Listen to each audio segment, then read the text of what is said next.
Last week I was wrong, and I'm really glad I was wrong. This week I'm wrong again, but this time I'm really, really sad that I'm wrong. And let's see how I can tie those two together. Last week I thought the Balagan was going to start on the Temple Mount. Friday, Ramadan, the whole Arab world is up. Hamas has been pushing for an uprising, has been pushing for a whole rebellion to break out. It didn't. I was wrong about that. Last week, though, I thought that friends will be friends. Even though I don't always agree with the Democratic Party in the United States, and even though I don't always agree with the Democratic administration that is being run by your president, I thought that on the whole we were friends, even though that friends can disagree. It turns out that I was totally, totally wrong. And we're going to talk about being wrong on both cases. Let's start off with the Hamas and me being wrong that the whole world was going to start up and ignite on the Friday of Ramadan. Hamas is losing the war in Gaza. The last stronghold of Hamas is in the corner of Gaza in a city called Rafah, where they have actually pushed a lot of their population, but also they've pushed all of their leadership. Also, they've pushed the last of their fighting forces. They've also pushed most of the hostages into the area of Rafah. It's there, it's happening, and everybody knows that the final battle for Gaza, the Gaza Strip, the final battle of the 8th of October, the final battle in this whole event will be in the city of Rafah. The thing is that everybody's afraid. I mean, there's a humanitarian crisis that Hamas is exploiting, which probably isn't happening.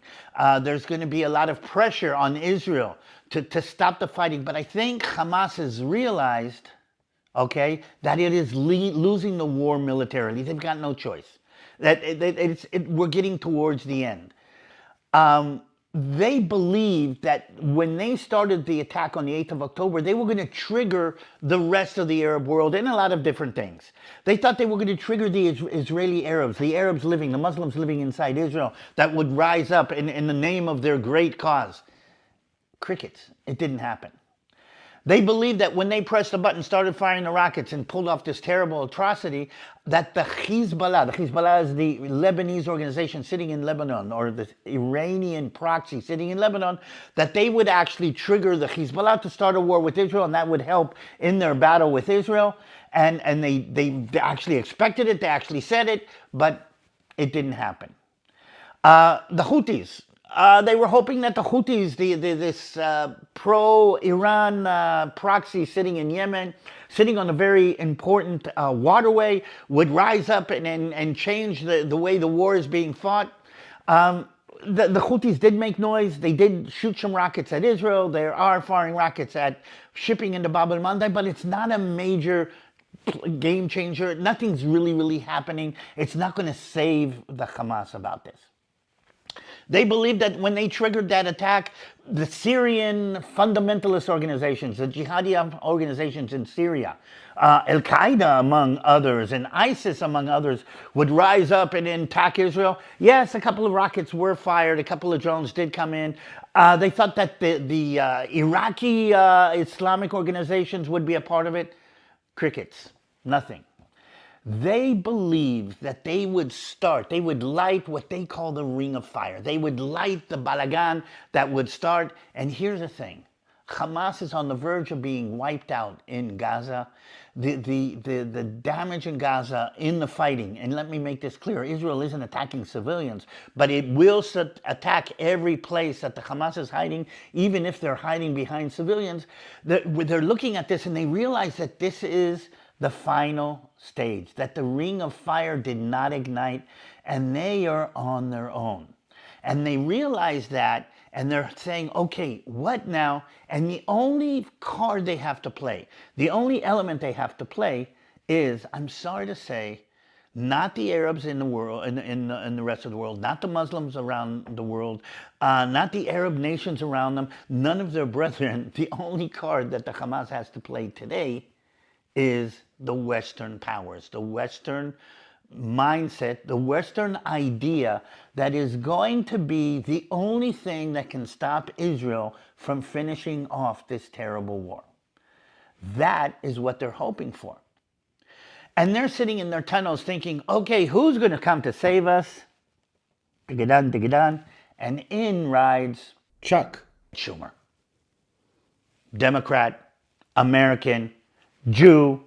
I mean, part of the Democratic Party, part of the administration of the strongest country in the world. And he stands up and he basically says, okay, Hamas, we're going to come save you. And we're going to come save you because we put offers, okay, on the table that will make the state of Israel stop its war. But the state of Israel doesn't want to stop this war until they win. And Schumer, together with other people in the administration, are standing up and saying, well, we're going to stop this war by putting pressure on the Israeli government, putting American pressure on the Israeli government for the Israeli government to do what we as Americans think that the Israeli government should do. And how do we decide what we as Americans want the Israelis to do? We're going to look at what the Israelis are doing that makes us feel uncomfortable. We're going to look at what the Israelis are doing that is going to make our, our political base uncomfortable. We're going to look at what the Israelis are doing that's going to make these progressive, woke, leftist ideologists uncomfortable. And we're going to tell Israel not to do that, not to finish off the war in Gaza, not to finish off the Hamas, not to finish the problem with the worst terrorist organization in the world today. And if we cannot convince Israel to do that, if we cannot come to Israel and say, this is what you need to do, we're going to call for elections in Israel so the Israeli people overthrow this government that we believe is making a mistake. And we're saying, really? This is what you want to tell the Jewish people? This is what you want to tell the Israelis? That if they don't agree with American policy about how to deal with the war in Gaza, then you should overthrow the government. This is like me sitting in Modi'in and saying, I don't think that what you're doing on the borders in the south is a good idea. So, okay, overthrow the government. Ah, wait a minute. Didn't I do that? Am I not saying that you should change your president? So what's my problem with them saying that we should overthrow the government? There's a big difference. I say to you, you're my friends, change your administration. Your administration is making a lot of mistakes. But I'm not an official representative of the state of Israel. I'm not an official representative of any other state. I'm not the government in Germany calling for the United States to overthrow its government. And that's what I have a problem with. I thought that the American administration, even though we disagree with, was still a friend. And I'm wrong. This is a problem. There's two problems that are connected to this. One is, first of all, this is one of us that is saying this in front of everybody else, thinking that if he stands up as a Jew in the Congress saying what he's saying, that'll add on weight to his opinion.